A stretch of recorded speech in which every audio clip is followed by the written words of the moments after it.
I say good morning to you. I come to you in the name of God Jehovah Shalom, and I say peace be unto you. Peace be unto you this morning. Peace be unto our beloved country. Peace be unto Lagos State. Peace be unto your life and to your family. May the peace of God that pass all understanding reign in your heart and in your business this morning in Jesus' name. Amen. The topic for this morning is God is in charge. Let not your heart be troubled. God is in charge. Let not your heart be troubled. The Lord is the stronghold of our life. Of whom shall we be afraid? God said, I am the Lord your God, who takes hold of your right hand and say to you, do not fear, I will help you. God is telling us this morning, we should not fear. We should not fear because He is going to help us. Therefore, we need to cast all our anxiety on Jesus Christ because He cares for us. When we are afraid, we need to put our trust in God. There are three things that we need to do during the time of storm. In a time like this, we need to do three things. We need to continue praising the Lord. We need to continue in praise. We need to continue in prayer. And we need to be steadfast in faith. We need to praise God. We need to continue. We need to increase our praise life. We need to increase in our prayer life, and we need to be steadfast in faith. I pray that God will take control of all our challenges and circumstances in Jesus' name. Bàbá mi, màmá mi, arákùnrin àti arábìnrin tẹ́ ń gbọ́ mi láàárọ̀ yìí, Ọlọ́run wà níbẹ̀, Ọlọ́run ń bẹ níbẹ̀, Ọlọ́run ń bẹ níbẹ̀, nínú iná ó wà níbẹ̀, nínú omi ó wà níbẹ̀, nínú ìjì ó wà níbẹ̀, Ọlọ́run wà níbẹ̀. Ọlọ́run ní ká fọkàn wa balẹ̀. Ẹ jẹ́ ká fi ọkàn wa balẹ̀ láàárọ̀ yìí. Ọlọ́run kò ní jẹ́ kí ìjì kó jà wá. Ó ní ká fi ọkàn wa balẹ̀, ká má ṣe jẹ́ kí ọkàn wa kó pòrúurú. Lórúkọ Jésù, Olúwa máa ràn wá lọ́wọ́. Nínú ìwé Jòhánù orí 14 ẹsẹ̀ 17, John 14 verse 27 say, peace I live with you, my peace I give to you. I do not give to you as the world gives. Do not let your heart be troubled, and do not be afraid. Peace I live with you. My peace I give you. I do not give to you as the world gives. Do not let your heart be troubled, and do not be afraid. Praise the Lord. God is giving us two assignments that we are going to do this morning. God is giving you two assignments to do for the rest, even for the rest of your life. And you are the only one who can do it by yourself. Nobody can do it for you. He said, number one is that do not let your heart be troubled. You should not allow your heart to be troubled. Number two, he said, do not be afraid. We are in possession of our heart. And God is telling you that you should take charge. You should take a good control of your heart.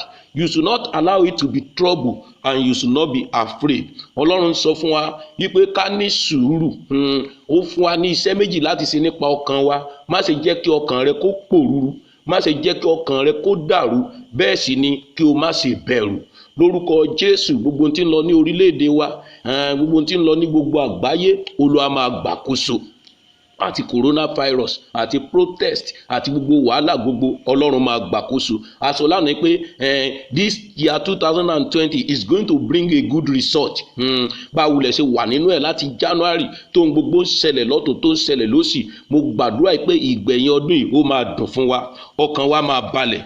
Lórúkọ Jésù, ìyanu máa ṣẹlẹ̀. Olórin wa yẹn ó ní ẹ̀rù ìjì kò bà mí, wọn yóò dẹ́kun. Ó ní bí ìdánwò bá yí mi ká, ó ní mo lálàáfíà. Ó ní gbogbo ohun tí mo kọ̀ sílẹ̀ pé n kò fẹ́ mọ́, n ó rè ń tójú wọn lọ ní kíni o, ní Kénáánì. Ọlọ́run yóò fún wa ní oore ọ̀fẹ́. Ọlọ́run yóò ràn wá lọ́wọ́. Ọlọ́run yóò jẹ́ olùpèsè wa. Ọlọ́run yóò jẹ́ aláàánú wa, kò ní fi wá sílẹ̀. Nínú ìwé Matthew orí 8, ibi tá a fẹ́ gbéyẹ̀wò lónìí nìyẹn, ẹsẹ̀ 17 títí dé 17. In the book of Matthew chapter 8 verse 23 to 27, Mark chapter 4 verse 35 to 41, Luke chapter 8 verse 22 to 25. They have the same message. Jesus Christ calms the storm. Jesus calms the storm. Jésù Kristi dákẹ́ ni o, ìjì dúró. Ìlà òrìkà nínú ìwé Matthew yẹn orí kẹjọ yẹn ẹsẹ̀ ìkẹtàlélógún títí dé ìkẹtàdínlọ́gbọ̀n. Ó tún wà nínú ìwé Máàkù orí kẹrin ẹsẹ̀ ìkẹtàdínlógójì títí dé ìkọkànlélógójì. Ó tún the same thing náà ló wà nínú ìwé Lúùkù orí kẹjọ ẹsẹ̀ ìkejìlélógún títí dé ìkarùndínlọ́gbọ̀n. Ó sọ pé Jésù Kristi dá ìjì dúró. Gbogbo ìjì tó ń jà nínú ayé wa, nínú iṣẹ́ wa, ìjì tó fẹ́ gba iṣẹ́ lọ́wọ́ wa, ìjì tó fẹ́ gba ọmọ lọ́wọ́ wa, ìjì tó fẹ́ gba àlàáfíà lọ́wọ́ wa, àti èyí tó fẹ́ gba ẹ̀mí wa, lórúkọ Jésù Olúwa yóò dá gbogbo ẹ̀ dúró. Nínú ìwé Isaiah chapter 26 verse 3 said, you will keep him in perfect peace, those whose mind are steadfast, because they trust in you. Arákùnrin àti arábìnrin, Ọlọ́run yóò pa wá mọ́ ní àlàáfíà pípé nítorí pé ọkàn wa sinmi lé, nítorí pé a gbẹ́kẹ̀lé. Ẹ jẹ́ ká gbẹ́kẹ̀lé Ọlọ́run, ẹ jẹ́ ká súnmọ́ Ọlọ́run sí, ẹ jẹ́ ká máa ka ọ̀rọ̀ Ọlọ́run déédé, ẹ jẹ́ ká máa yin Ọlọ́run ní gbogbo ìgbà, ẹ jẹ́ ká máa gbàdúrà ní gbogbo ìgbà. Ẹ má ṣe jẹ́ kí ọ̀rọ̀ ìgbàgbọ́ kó tán ní ẹnu wa. When people are saying there is a casting down, let's confess there is a lifting up, and God will lift you up. Let the weak say, I am strong, and is going to become strong.